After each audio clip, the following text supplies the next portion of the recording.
on est dans un truc qui est intéressant parce que on peut faire la transition. Ouais, c'est à Évry. Il nous manque de raconter comment, de sortie de secours, tu passes à la radio ici. Parce qu'en fait, on commence à deviner comment tu deviens à la Halle du Roc. Parce que je suis toujours directeur de la maison de quartier, mais j'avais commencé à me battre pour monter la banque de donneurs de Moelle-Osseuse. Donc ça, c'est dans le cadre de la banque de donneurs de Moelle-Osseuse. Attends, de animateur de maison de quartier, la radio. Je suis toujours animateur de maison de quartier là. Oui. Pendant ce truc-là. La radio, une première radio et la seconde. La seconde, c'est après. Oui, mais c'est avant la Halle du Roc, c'est avant 89, la seconde radio. La seconde radio, c'est après 89. Ah d'accord. Ouais, je sais. Comment en sortie de secours, l'enchaînement au clocher et la Halle du Roc, en 89, je me suis présenté contre le maire de ma ville qui ne voulait absolument pas développer la culture, qui lui politiquement avait réussi son coup avec moi. Bandouf. Mais qui voulait surtout pas qu'on aille plus loin. Il est à droite. Il est bien à droite. Lui. Et tu es encarté quelque part? Donc je suis encarté nulle part. Moi. Si j'ai été encarté 6 mois au RPR, après je me suis cassé. Oui, on a un petit copain commun qui... J'ai été encarté 6 mois au PS, je me suis fait casser. Je suis pas, en fin de compte, je suis pas un homme de parti, je crois. Et en 77, Guyard arrive comme député. En 79, tu es à Bandoufle. Ouais, tu vas croiser des gens du PS qui viennent te draguer un peu. 79, j'ai bossé avec un type qui s'appelait Bernard Ponce. J'étais journaliste dans son journal Essonne Info, qui est un journal départemental. C'est là que tu croises François Joseph. Non. Il travaille avec Ponce. C'est après, François-Joseph. C'est plutôt à la ville à ce moment-là, puisqu'il a travaillé avec Ponce. Et donc, j'ai écrit dans ce journal Essonne Info alors que j'étais analphabète. Là, c'est le défi à chaque fois, le point commun. Toujours un défi. Le premier article, je me suis enfermé 8 jours dans une tente, dans je ne sais plus quel endroit, pour écrire l'article. En achetant plein de journaux pour savoir comment on faisait. Et j'ai réussi à écrire ça. C'était sur Jean Becker, qui était un sculpteur à Milly-la-Forêt, je me souviens.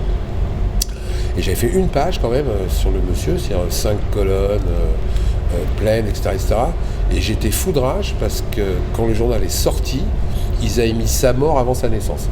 Ah oui. Donc ils n'avaient pas pris les bons feuillets dans le bon. Donc j'avais passé 8 jours comme un fou pour pas grand-chose. Et là, Milly-la-Forêt, c'est ta mère, un contact avec un sculpteur? C'était que j'étais passé devant et que j'avais vu ce mec-là et j'avais été frappé à sa porte. Toujours le culot.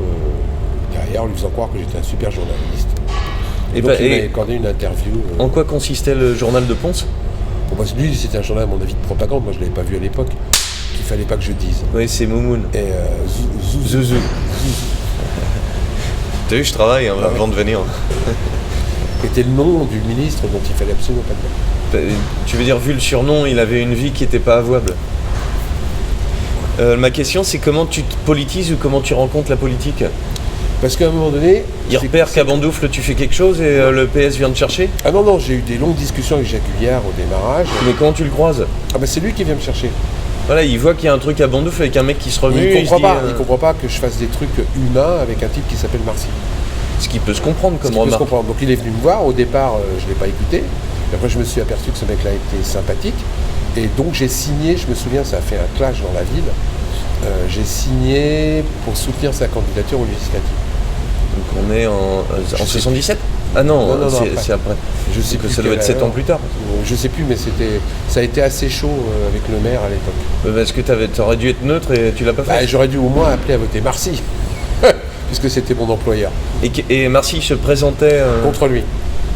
Donc en 84, c'est le moment où Guyard va être maire. Ouais, ça devait être dans ces eaux-là. Ouais. Et là, c'est juste un rapport humain au début, le contact. C'est parce que je pensais que ce mec-là apporterait plus à la ville et à la ville nouvelle que ce que Marcy pouvait apporter.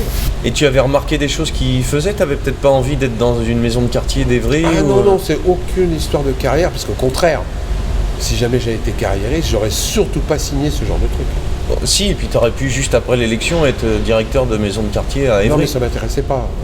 Non mais tu vois, c'était... Oui mais c'est pas mon truc. C'est pas ma cup of tea, moi je m'appelle pas... Et ton nom que je connais. Il t'a proposé d'être sur une liste plus tard? Oui. Pas du tout, j'ai monté ma propre liste. À Bondoufle. À Bondoufle. Oui, là, il aurait pu, excuse-moi, sauf ton respect, monsieur, non, t'instrumentaliser parce que mettre un caillou dans la chaussure de Marcy, ça a tout un intérêt pour lui. Mais non, puisque je me suis présenté contre la liste d'Yves Atout, qui justement n'est jamais devenu élu à cause de moi. Et logiquement, si j'avais voulu faire une carrière, j'allais sur la liste d'Yves Atout. Oui. Donc j'ai monté une liste citoyenne. Et tu veux dire que ça a refait passer Marcy parce que ça a empêché la gauche de gagner? Oui, c'est clair. Et Guyard t'en a voulu? Non, au contraire. Yves Atout m'en a voulu. Oui. Mais il a fait une autre carrière. Parce que Guyard voulait pas d'opposants un peu puissants dans les villes. Je ne sais pas, je me suis aperçu après qu'il y avait des magouilles entre la droite et la gauche sur la ville nouvelle. D'accord. Des restaurants où ils se réunissaient pour se partager le gâteau. Ouais, la ferme du Boisbriard, et ne pas s'agresser. La ferme du Boisbriard. Il y a des endroits sur Évry, sur Saint-Try, où il y avait des petits restaurants où ils se réunissaient. Oui. J'ai appris tout ça après. Je suis même tombé par hasard dessus une fois. Et qu'est-ce qu'il y a à Courcouronnes à ce moment-là? Il y a Briantais? Non, il y a Briantais, avant qu'il y ait Bragard. Voilà. Et Briantais, il a un profil pas comme le tien, mais d'être quelqu'un qui est un habitant au début, lambda, qui petit à petit fait de la politique. Ouais, c'est ça. Enfin, bon. Tu peux être neutre, mais je veux dire, c'est pas un... Guyard vient, le PS l'appelle et lui propose d'être sur le terrain. Tu vois ce que je veux dire comme différence? Briantais, il part du terrain quand même. Ouais, mais enfin, Briantais, c'est partie de ce que j'appellerais les anciens magouilleurs politiques. Ça va venir après. Ce que je veux dire, c'est que c'est quand même un type qui habite le territoire et qui connaît le territoire, plus que Guyard. Contrairement à Guyard. Et t'as ça aussi, c'est-à-dire en 79, si tu te présentes en 84, tu commences à connaître le terrain quand même. Oui. Bah, je connais plus que le terrain, j'ai passé 24 heures sur 24 sur le terrain, samedi, dimanche compris. Tu croises pas des gens de Lys, de Courcouronnes qui sont élus Si, j'en croise de temps en temps, mais... Il n'y a pas de lien forcément? Non, il y a Ta vie, elle n'est pas de politique locale? Non, ma vie n'est pas en politique, ma vie est dans le vivre ensemble avec les habitants de Lys, de Courcouronnes, d'Évry. T'as déjà des enfants là? Je crois. Dans les années 80, ils vont à l'école dans le coin? J'en ai un. Oui. Ils vont à l'école dans le coin? Non. Ah, c'est mon épouse qui était à Lille. D'accord. Alors on est presque arrivé à la transition. Comment, puisqu'on est en 84-85, tu dis que tu te présentes sur une liste qui permet à Marcy de repasser. C'est pas comme ça qu'on va le présenter, mais c'était pas ton souhait. T'aurais voulu gagner quelque chose. Mais bon, j'ai pas à me plaindre. Tout le monde me donnait 2% et j'ai fait 26%. Et ils te virent de la maison de quartier? Je démissionne. Ça paraît 89. Logique. 89, il faut un peu de temps. Ouais, 89, je démissionne. Je me suis présenté en 89 contre Marcy. Ah d'accord, c'est pas 84. Ouais, il faut remplacer tout avec moi. Ok. Et la Halle du Roc arrive comment? Eh ben, je suis resté 6 mois sans travail, au chômage, sans argent. Puisque quand tu démissionnes, tu n'as droit à rien.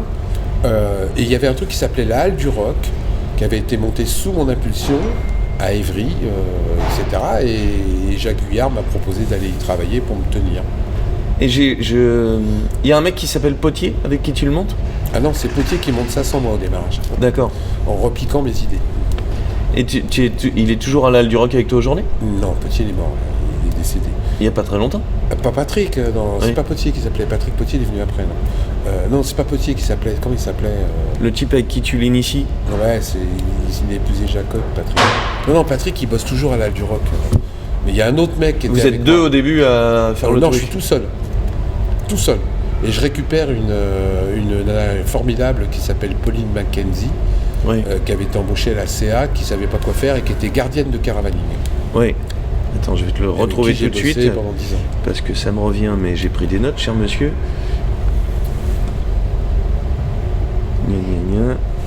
Philippe Pasco débauche un gardien de la maison d'arrêt de Fleury-Mérogis, Philippe Potier. Patrick Potier.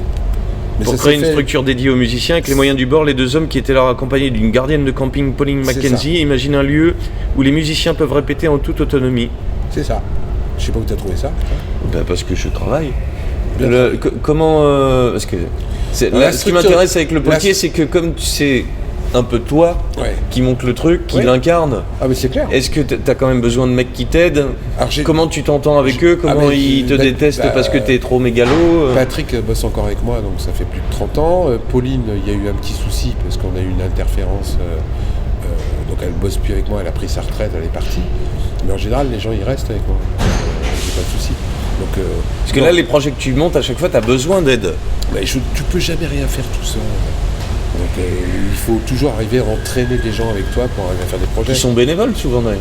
Ils sont bénévoles ou ils sont payés. Ta force de conviction aussi, elle joue. Oui, tout à fait. Et quand tu crois quelque chose, moi j'ai fait plein de choses bénévolement dans ma vie, je continue à en faire. C'est d'ailleurs, comme aujourd'hui. C'est pas un compliment, t'as pas besoin que je te fasse des compliments, c'est là où t'es pas comédien.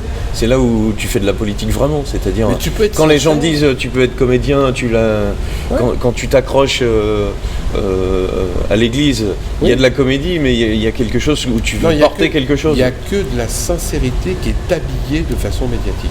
C'est pas pareil. Tu peux être sincère tout en étant comédien. Oui, d'ailleurs, un vrai comédien est sincère. Oui. Sinon, quel est l'intérêt ? Et là, qu'est-ce qui déclenche que tu aies envie de faire quelque chose autour des studios de répétition ? Parce que là aussi, c'est un truc qui n'existait pas, c'est un challenge. Parce que tu n'as pas de rapport avec la musique, tu aurais pu faire un truc autour du théâtre. Je suis nul en musique. J'ai acheté un disque dans ma vie. Oui. C'est pour ça que j'ai monté la Halle du Rock. Enfin, tu m'en as offert. Oui, j'ai monté la Halle du Rock autour de l'être humain. La musique n'étant que le truc en plus.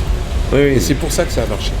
Donc moi, les styles de musique, j'en ai rien à foutre. Mais je t'avoue qu'au début où j'ai... parce que compilation de 90 que j'ai beaucoup écouté. Ah ouais, putain, le premier CD qu'on a fait. Absinthe, Érogène, Hubac. En fait, la critique intelligente qu'on pourrait te faire, c'est que c'est tellement divers qu'on a l'impression que ça manque du... Si tu compares ça à une maison de production modeste, bénévole, ça manque d'une ligne artistique, parce qu'il y a tout... C'est exprès. Voilà, mais c'est un reproche intéressant qu'on peut te faire. C'est que, parce que tu le dis à chaque fois, c'est le rapport humain qui t'intéresse, mais c'est pas ça qui fait de la création non plus. Mais je revendique ça.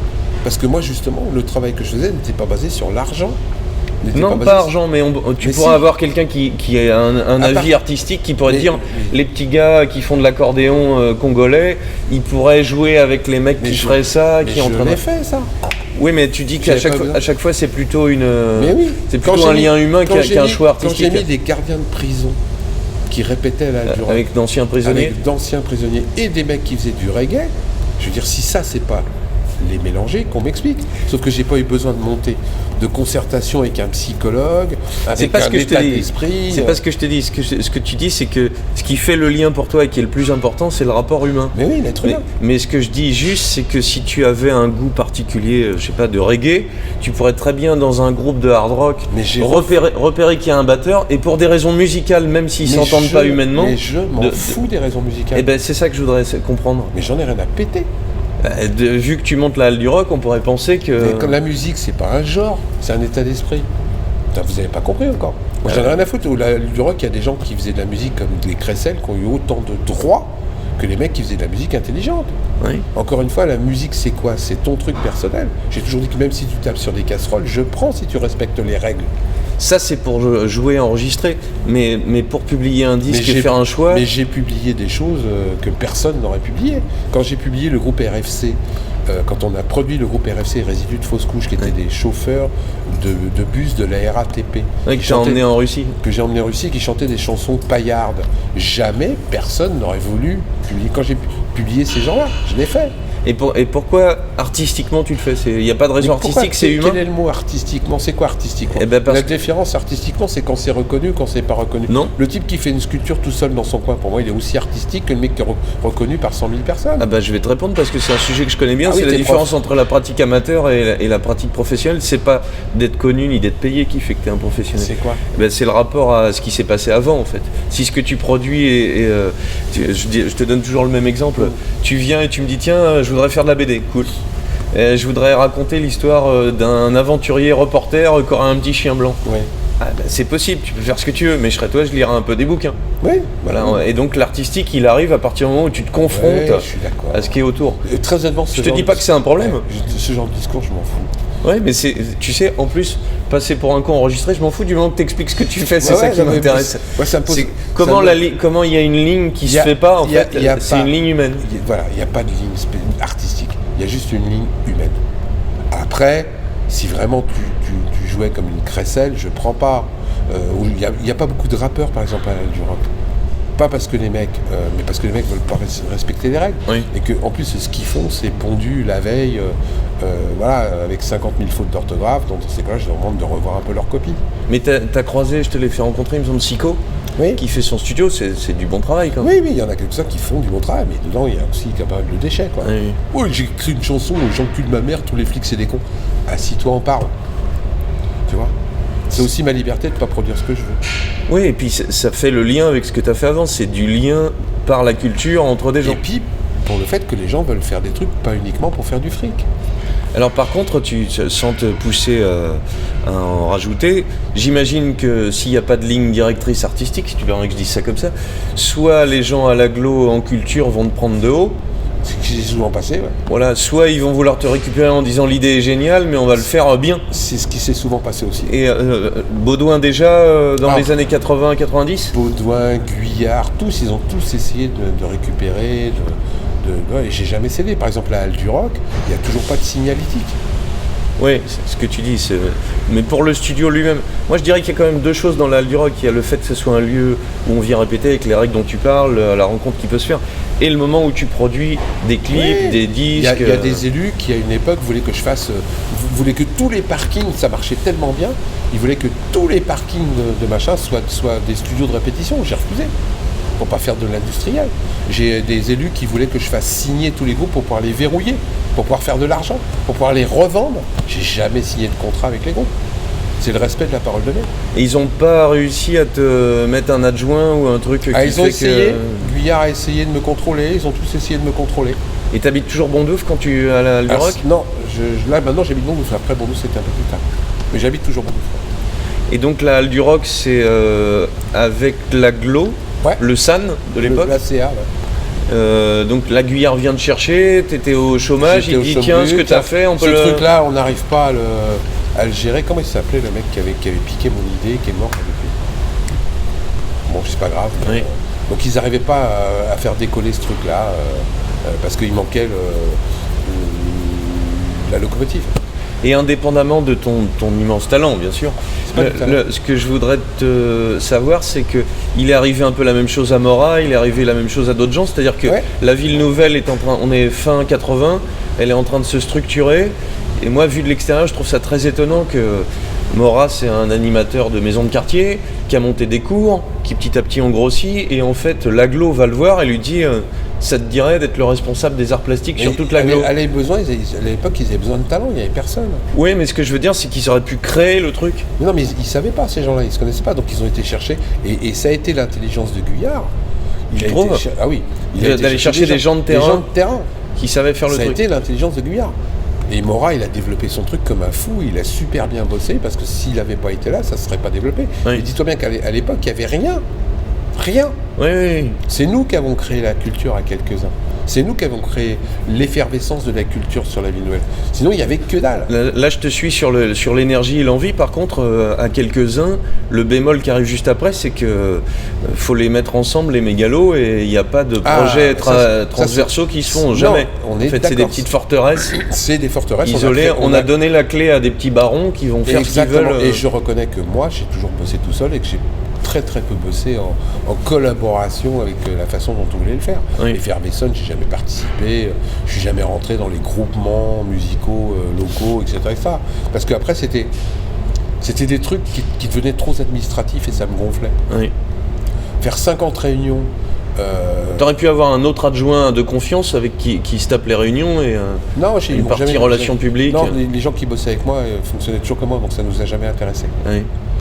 En plus, l'objectif de ces trucs-là était des objectifs de politique cachée. Et moi, j'ai toujours refusé de faire de la politique dans mon travail. Donc aller dans une structure, parce que pour faire plaisir au maire du coin, on va monter un festival de musique, bizarrement, dans l'endroit... Ça aurait pu, si tu as des groupes ça m'intéressait pas. Absinthe, tout ça, c'est pas mauvais, ils auraient pu... Eux, je les ai jamais empêchés d'y aller. Par contre, c'est vrai que sur les effervescents, à un moment donné, j'ai tapé sur la table. Parce que quand les groupes qui étaient vedettes étaient hyper payés, et que moi, on demandait à mes groupes de payer et de payer leur sandwich, à un moment donné, j'ai tapé sur la table. Quand sur les fêtes du 21 juin, on prenait des vedettes qu'on payait très très cher sur les villes, très très cher, et que les petits groupes de la Halle du Rock, on exigeait qu'ils viennent jouer gratuitement à 18h pendant qu'il n'y ait personne, j'ai tapé sur la table. Là, on est plutôt dans la période 2001. On est dans la période où les mecs, la Halle du Rock marchait très bien et que tout le monde voulait en profiter. Et pour finir sur cette période années 90, dans les titres d'Érogène, excuse-moi, hein, il y a Potier qui écrit les paroles? Patrick, oui, c'était un musicien avant. Patrick, il répétait. C'est celui qui fait les arrangements, qui fait marcher la table. Voilà, c'est ce que tu dis que toi tu sais pas qui était gardien de tu sais pas le faire. Qui était gardien de Fleury Mérogis, c'est qui répétait dans un groupe déjà à la Halle du Rock, au studio de répétition que j'avais monté à la maison de quartier de Montbouffle. Oui. Qui était précurseur de ce qui a été monté à Livry. Et j'ai oublié de te le demander, il n'y a rien d'équivalent En Europe, non. Où est-ce que tu as vu des choses équivalentes? Alors, dans les trucs qu'on a montés, qui ont pris exemple sur nous, ça existe. Mais par exemple, derrière les fagots, c'est des jeunes de la maison de quartier de la Halle du Rock qui la dirigent. Où est-ce? Derrière les fagots, c'est à Draveil, je crois. D'accord. Ça, c'est des mecs qui répétaient à la Halle du Rock. À Savigny-le-Temple, c'est nous qui avons participé. Ils sont venus, les adjoints sont venus voir comment la Halle du Rock. L'espace Prévert? Non. L'empreinte? L'empreinte, les gens de la mairie sont venus nous voir, ont fait un stage chez nous pour savoir comment il fallait monter l'empreinte. Et est-ce que j'ai toujours tout donné gratuitement. Est-ce que tu as un recul pourquoi ce qui n'est pas très grave, mais on est dans les années 90, c'est du jazz rock, Ubac, c'est du hard. Ouais. Pourquoi est-ce que ça n'a pas continué? Je me suis jamais posé la question.